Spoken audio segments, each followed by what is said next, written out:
اسلام کی جس حسین گلشن میں سانسیں لے رہے ہیں، یہ اسلام اتنی آسانی سے ہم تک نہیں پہنچا ہے۔ اسلام بڑی قربانیوں کے بعد ہم تک پہنچا ہے، اسلام بڑی پریشانیوں کے بعد ہم تک پہنچا ہے۔ اس اسلام کو پھیلانے کے لیے پیغمبر اسلام نے کتنی پریشانیوں کا سامنا کیا ہے، کتنی پریشانیوں کا سامنا میرے آقا نے کیا ہے۔ اگر تاریخ کا وہ باب آپ کی نگاہوں کے سامنے رکھ دیا جائے تو آپ کی آنکھوں میں آنسو آ جائیں گے۔ ہم مسلمان ہیں، ہمارے باپ مسلمان، ہمارے دادا مسلمان، ہمیں کوئی قربانی دینے کہیں جانا نہیں پڑا، ہمیں اسلام کے لیے کوئی پریشانی اٹھانے کہیں جانا نہیں پڑا۔ ہم نے ایک سجے سجائے ماحول میں اپنی آنکھیں کھولی ہیں۔ پیغمبر اسلام نے کتنی پریشانیاں اٹھائیں۔ میرے آقا جب اسلام کی تبلیغ کے لیے اپنے حجرے سے باہر تشریف لائے تو آقا کے راستے میں کانٹے بچھا دیے گئے، اور ایسے ایسے نکیلے کانٹے کہ اگر وہ پائے مبارک میں لگ جائیں تو تلوار مبارک کو توڑ کر کے اوپر آ جائیں۔ پیغمبر اسلام نے اس وقت یہ نہیں فرمایا لوگوں تم میرے راستے میں کانٹے بچھا رہے ہو، تم کتنے بھی میرے راستے میں کانٹے بچھاتے رہو، میں تمہارے راستے میں پھول بچھاتا رہوں گا، یہ فرمایا میرے آقا نے۔ پیغمبر اسلام جب باہر تشریف لائے، ایک ظالم نے ایسا پتھر کا نشانہ باندھ کے مارا کہ نبی کی مقدس پیشانی پہ آ کر کے لگا۔ وہ نبی کی مقدس پیشانی جس کے بارے میں میرا امام کہتا ہے جس کے ماتھے شفاعت کا صحرا رہا، اس جبین سعادت پہ لاکھوں سلام۔ نبی کی مقدس پیشانی سے خون نکلنے لگا۔ آقا اپنے حجرے میں تشریف لائے، حضرت خدیجہ الکبریٰ کی نظر پڑی، رونے لگی اور خون کے اثر کو اپنے مبارک چادر کو پانی میں بھگو کر کے خون کے اثر کو صاف کرتے ہیں۔ آج کی کوئی عورت ہوتی تو کہہ دیتی آپ کو کیا پڑی ہے اپنی پیشانی لہو لہان کرانے کی، یہ قوم جہنم میں جانا چاہتی ہے تو جانے دیجیے، وہ ام المومنین ہے، تمام مومنوں کی ماں ہے۔ عرض کرتی ہے یا رسول اللہ، اللہ آپ کی محنتوں کو ضائع نہیں فرمائے گا۔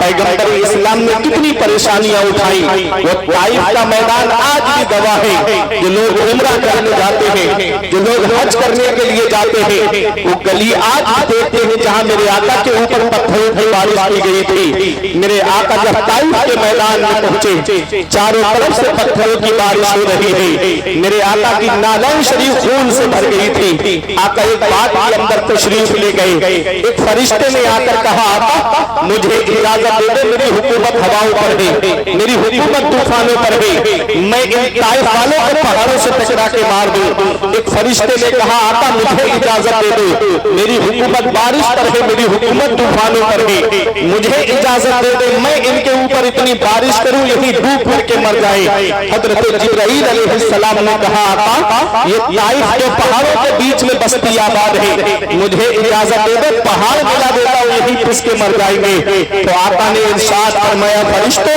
میں اس دنیا میں قہر و غضب بن کر نہیں آیا ہوں، میں تو رحمت للعالمین بن کے تشریف لایا ہوں، میں تو سارے جہان کے لیے رحمت بن کے تشریف لایا ہوں۔ کتنی پریشانیاں اٹھائی میرے آقا نے اس اسلام کی خاطر۔ نبی نے مکہ چھوڑا مدینے میں آئے، تب بھی میرے آقا کو چین سے بیٹھنے نہیں دیا۔ کبھی جنگ بدر ہو رہی ہے، کبھی جنگ احد ہو رہی ہے، کبھی جنگ خیبر، کبھی غزوہ تبوک۔ اللہ اکبر، جب سے سن ہجری 8 آتی ہے اور جب نبی نے مکے کو فتح کیا ہے، میرے آقا 10,000 صحابہ کا لشکر لے کر کے جب مکے میں داخل ہوتے ہیں، فاتحانہ شان سے میرے آقا تشریف لائے ہیں۔ حضرت سیف اللہ خالد بن ولید کی زبان سے نکل گیا الیوم یوم الملحمہ، آج کا دن بدلہ لینے کا دن ہے، آج کا دن خوریزی کرنے کا دن ہے، آج چن چن کر کے مارنے کا دن ہے۔ آقا فرماتے ہیں اے سیف اللہ خالد بن ولید، یہ نہ کہو کہ آج کا دن بدلہ لینے کا دن ہے، یہ کہو الیوم یوم الملحمہ، آج کا دن رحم کرنے کا دن ہے، آج کا دن تو معاف کرنے کا دن ہے۔ وہ بھی نگاہوں کے سامنے کھڑے ہیں جنہوں نے نبی کے سگے چچا حضرت امیر حمزہ کو شہید کیا تھا،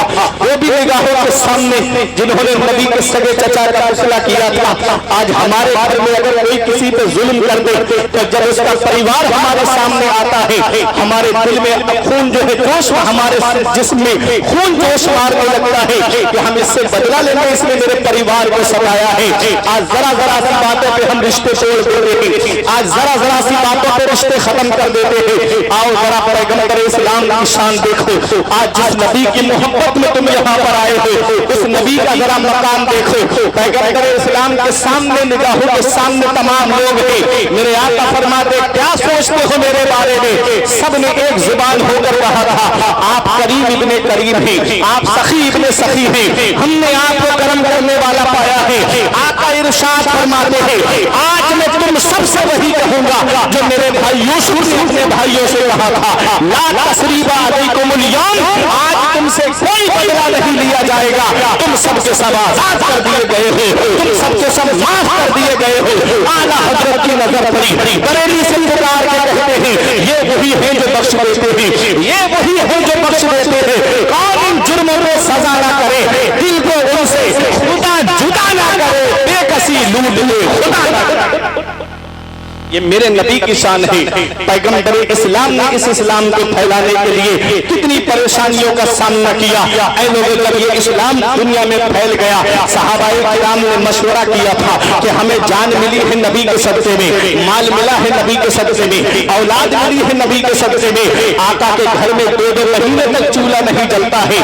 حضرت عائشہ صدیقہ رضی اللہ تعالی عنہا سے پوچھا گیا اے امی جان ذرا یہ بتائیے اس وقت جب آقا دنیا ظاہری سے تشریف لے جا رہے تھے تو اس وقت چراغ میں جلانے کے لیے تیل کہاں سے آیا؟ حضرت عائشہ صدیقہ کہتی ہے اس وقت تیل ہوتا تو ہم چراغ میں نہیں ڈالتے بلکہ اس کو پی جاتے۔ ایسا عالم رہا ہے۔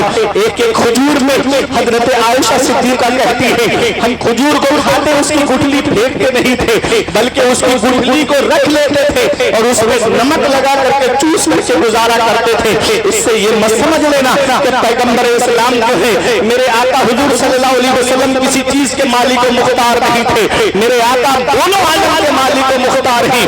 اعلیٰ حضرت فرماتے ہیں وہ مالک کونین ہیں، وہ پاس کچھ رکھتے نہیں، 2 جہاں کی نعمتیں ہیں ان کے خالی ہاتھ میں۔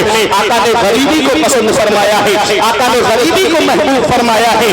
اے لوگوں صحابہ نے مشورہ کیا چلو آقا کی بارگاہ میں تحفے لے کر چلتے ہیں۔ جب نذرانہ لے کر کے آقا کی بارگاہ میں آئے، آیت کریمہ میرے آقا پہ نازل ہوتی ہے قل لا اسألکم علیہ اجرا، اے میرے محبوب اپنے ان امتیوں سے کہہ دے جو اسلام میں نے تم تک پہنچایا ہے، جو دین میں نے تم تک پہنچایا ہے، لا اسألکم علیہ اجرا، مجھے اس کا بدلہ نہیں چاہیے، مجھے اس کی قیمت نہیں چاہیے، مجھے اس کا معاوضہ نہیں چاہیے، الا المودۃ فی القربى، تم مجھے کچھ دینا چاہتے ہو تو میرے اہل بیت سے محبت کرو، میرے گھر والوں سے محبت کرو۔ وہ اہل بیت کون ہے؟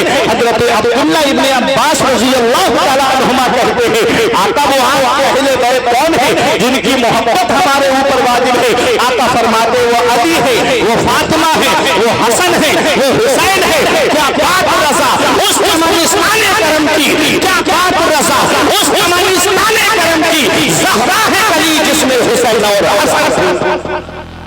کون اہل بیت ہے؟ لوگوں اپنا گھر سب کو پیارا ہوتا ہے، اپنا وطن سب کو پیارا ہوتا ہے، اپنا ملک سب کو پیارا ہوتا ہے۔ اسلام وہ پیارا مذہب ہے، اس نے جب وطن کی قربانی مانگی تو صحابہ نے وطن کو چھوڑ دیا۔ اس اسلام نے مال کی قربانی مانگی، صحابہ نے مال قربان کر دیا۔ اس اسلام نے اولاد کی قربانی مانگی، صحابہ نے اولاد قربان کر دی۔ اے پریرا وش والوں، تمام کی قربانی کو ایک جگہ جمع کر دیا جائے تو کربلا میں حسین کی قربانی کا جلوہ نگاہوں کے سامنے آ جائے۔ کون حسین ہے؟ ہاں حسین کے نام میں 4 حرف ہیں، ہاں سین یا نون ملا کے ہوا حسین، چاروں حرف الگ الگ پیغام دے رہے ہیں۔ ہاں نے کہا حق والا حسین، سین نے کہا سجدے میں سر جھکانے والا حسین، یا نے کہا یاد خدا میں مست رہنے والا حسین، نون نے کہا آنا کی امت کو بچانے والا حسین۔ ہم جیے کیسے اس انسان کے جینے کی طرح، خون بھی اپنا نہیں جس کے پسینے کی طرح، جب سے دیکھا ہے کتابوں میں حسین و منی تو کربلا بھی مجھے لگتا ہے مدینے کی طرح۔ کون حسین ہے؟ اپنا گھر سب کو پیارا ہوتا ہے۔ اس اسلام نے جب وطن کی قربانی مانگی، قاری محمد علی فیضی صاحب قبلہ سے ابھی آپ نے کلام سنا، مدینہ بلا لیجیے۔ وطن بھی کیسا پیارا وطن، جس کے لیے پانچوں وقت نمازوں میں دعا کرتے ہیں، دکھا دے یا الہی وہ مدینہ کیسی بستی ہے جہاں پر رات دن مولا تیری رحمت برستی ہے، وطن بھی ایسا پیارا وطن اللہ اکبر جس کے بارے میں آقا فرماتے ہیں جس سے ہو سکے مدینے میں مرے تو وہ مدینے ہی میں مرے، کیونکہ جو مدینے میں مرے گا میں اس کی شفاعت کروں گا۔ وطن بھی کیسا پیارا وطن جس کے لیے آقا فرماتے ہیں مدینے کی مٹی میں شفا ہے۔ علامہ حسن کہتے ہیں نہ ہو آرام جس بیمار کو سارے زمانے سے، اٹھا لے جائے تھوڑی خاک ان کے آستانے سے۔ وطن بھی کیسا پیارا وطن جس کے بارے میں میرے آقا فرماتے ہیں من زارا قبری وجبت لہو شفاعتی، جس نے میری قبر انور کی زیارت کر لی اس پر میری شفاعت واجب ہو گئی۔ ایسا پیارا وطن حسین اے مدینہ چھوڑ کر جا رہے ہیں، وہ بھی مدینے کی سرزمین کو حسین چھوڑ کر جا رہے ہیں۔ نانا کے روزے پہ آ کے کہتے ہیں نانا میں اسلام کی کشتی کنارے لگانے جا رہا ہوں، اپنے نواسے کا آخری سلام قبول کرو۔ اپنی ماں فاطمہ کی تربت پہ آئے، امی کے روزے پہ سلام کر کے آگے بڑھے، بھائی حسن کی تربت پہ آئے اور بھائی حسن کی تربت کو سلام کر کے آگے بڑھے، اور جب میرا حسین مدینے سے باہر نکلنے لگا تو مڑ مڑ کے دیکھ رہا تھا نانا کے روزے کی طرف، مڑ مڑ کے دیکھ رہا تھا نانا کی تربت اطہر کی طرف۔ آج قاری محمد علی فیضی یہاں بیٹھے ہیں، کئی بار گنبد خضرا کے جلوے دیکھ کر آئے ہیں، فتح محمد علیوی صاحب یہاں بیٹھے ہیں، ان سے آپ پوچھیں گے یہ آپ کو بتائیں گے یا آپ کے یہاں پر کتنے لوگ ایسے ہوں گے جنہوں نے حج کیا ہوگا یا عمرہ کیا ہوگا، جنہوں نے گنبد خضرا کے جلوے دیکھے ہوں گے۔ آدمی جب تک مکے میں رہتا ہے گھر بار کی یاد آتی ہے، پراپرٹی کی بھی کبھی کبھی یاد آتی ہے، لیکن جب حاجی یا عمرہ کرنے والا مدینہ پہنچتا ہے ایک بار گنبد خضرا نگاہوں کے سامنے آتا ہے، دل میں عشق رسول کا سمندر تراطل خیز ہو جاتا ہے، نبی کی محبت میں گم ہو جاتا ہے، نبی کے عشق میں گم ہو جاتا ہے، اور اس کے لبوں پہ یہی ہوتا ہے صبح ہو تو کہتا ہے مصطفیٰ جان رحمت لاکھوں سلام، دوپہر ہو تو کہتا ہے کعبے کے بدر الدجا تم پہ کروڑوں درود، شام ہو تو کہتا ہے یا نبی سلام علیکہ۔ اے لوگوں نبی کی محبت اللہ اکبر، ان سے پوچھئے اس وقت جو وہاں کی حکومت ہے وہ 8 دن سے زیادہ مدینے میں حاجی کو یا عمرہ کرنے والے کو رہنے نہیں دیتی۔ 8 دن کب پورے ہو جاتے ہیں پتہ بھی نہیں چلتا، 8 دن کب نکل جاتے ہیں اسے احساس بھی نہیں ہوتا۔ جب 8 دن پورے ہوتے ہیں تو کانوں میں ایک آواز آتی ہے فلاں تاریخ میں جو حاجی آئے تھے یا عمرہ کرنے آئے تھے اب انہیں مدینہ چھوڑ کر کے نکلنا ہے۔ اللہ اکبر، کوئی مدینے سے مکے کے لیے آتا ہے، کوئی مدینے سے ڈائریکٹ گھر کے لیے آتا ہے، وہ آخری سلام وہ الوداعی سلام۔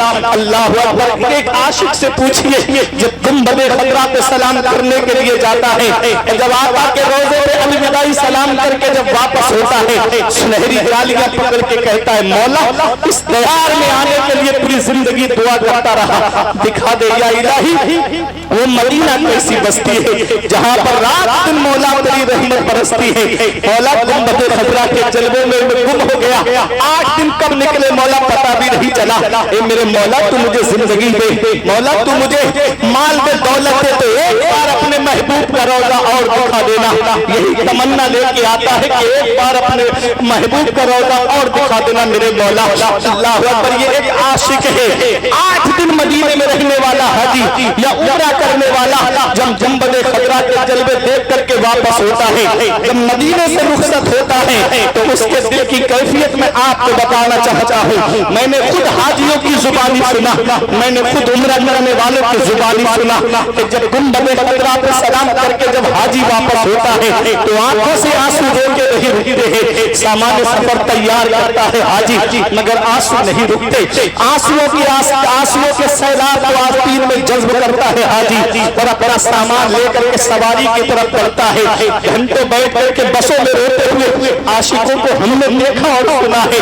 اللہ اکبر، جب فلائٹ میں بیٹھ کر کے روتا ہے عاشق، اور شاعر نے کہا تھا طیبہ سے لوٹنا کسی عاشق سے پوچھئے، طیبہ سے لوٹنا کسی عاشق سے پوچھئے، ایسا لگا کہ روح بدن سے نکل گئی. اور علامہ حسن کہتے ہیں مر کے جیتے ہیں جو جاتے ہیں مدینہ اے حسن، اور جی کے مرتے ہیں جو آتے ہیں مدینہ چھوڑ کر.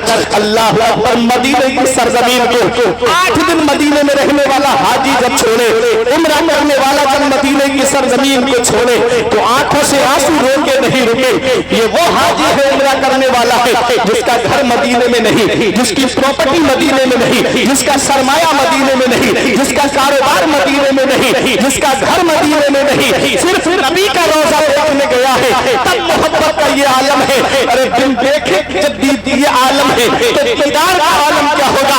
اللہ اکبر. ابھی اس نے نبی کے روزے کا دیدار کیا ہے، نبی کے جلووں کو نہیں دیکھا ہے. تب محبت کا یہ عالم ہے کہ آنکھوں سے آنسو رو کے نہیں رکتے ہیں. جب 8 دن مدینے میں رہنے والا حاجی مدینہ چھوڑے تو آنکھوں سے آنسو رو کے نہیں رکے. تو وہ حسین جس نے بچپن مدینے میں گزارا، وہ حسین جس نے جوانی مدینے میں گزاری، وہ حسین جس نے 56 سال کی عمر مدینے میں گزاری، نانا کا روزہ چھوٹتا ہوگا کیسی بیتتی ہوگی آقا حسین کے دل پر. نانا کی تربت چھوٹ رہی ہے، کیسا لگ رہا ہوگا آقا حسین کو. نانا کا روزہ مدینے میں ہے، ماں کی تربت مدینے میں ہے، بھائی کی تربت مدینے میں ہے، ماموں کی تربت مدینے میں ہے. اللہ اکبر. جب حسین سے مدینہ چھوٹا ہوگا کیسی بیتتی ہوگی آقا حسین کے دل پر.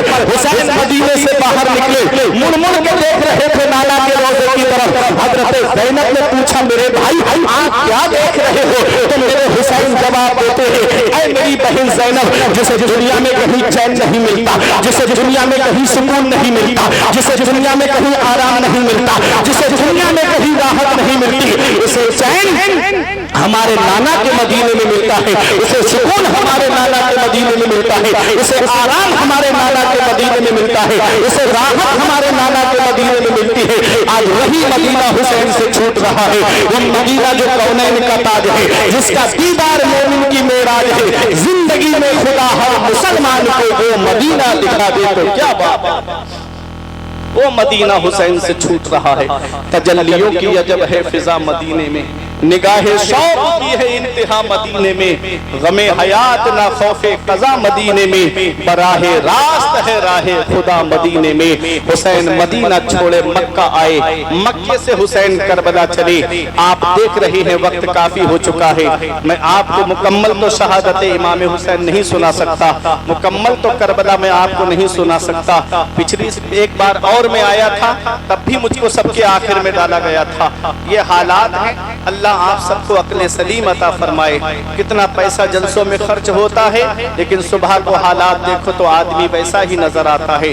کچھ پیغام لے کر کے جایا کرو جلسوں سے، کچھ سبق لے کر کے جایا کرو جلسوں سے، کچھ درس لے کر کے جایا کرو جلسوں سے. اللہ اکبر. میرے پیارے مسلمانوں، آج یہ بات میں جو آپ کے سامنے پیش کرنے جا رہا ہوں آخری بات ہے میری، پھر اس کے بعد میری تقریر ختم ہونے جا رہی ہے کیونکہ فجر کا وقت بھی ہونے والا ہے اور قاری محمد علی فیضی صاحب کو بھی لمبا سفر کرنا ہے. اے میرے پیارے مسلمانوں، حسین کا ایک بیٹا جسے دنیا امام زین العابدین کے نام سے جانتی ہے، ایک بیٹے امام حسین کے اور ایک بیٹے امام حسن کے جن کو حسن مصنع کہتے ہیں. اے لوگوں، امام حسن مصنع سے حسنی سید چلے ہیں اور امام حسین کے بیٹے امام زین العابدین سے حسینی سید چلے ہیں. یہ 200 نسل چلی ہے میرے آقا کی. اور یاد رکھنا دنیا والوں، آج دنیا کا حال تو یہ ہے کہ آپ تاریخ اٹھا کر کے دیکھو، یزید کے 14 بیٹے اور 6 بیٹیاں تاریخ میں بتائی جاتی ہیں اور حسین کا ایک بیٹا کربلا کے میدان سے واپس آیا ہے. پوری دنیا کا سروے کر لیجئے، آپ کو یزید کی نسل ڈھونڈے سے نہیں ملے گی اور حسین کا ایک بیٹا کربلا کے میدان سے آیا ہے. دنیا کا کوئی کونا ایسا نہیں ہے جہاں میرے حسین کی نسل موجود نہیں ہے، جہاں سید موجود نہیں ہے، جہاں آل رسول موجود نہیں ہے. ادھر نہ تیر نہ خنجر کمان باقی ہے، ادھر ہر ایک بہن میں زبان باقی ہے. عظیم جنگ ہے وہ جنگ کربلا جس میں ہوا جو قتل وہی خاندان.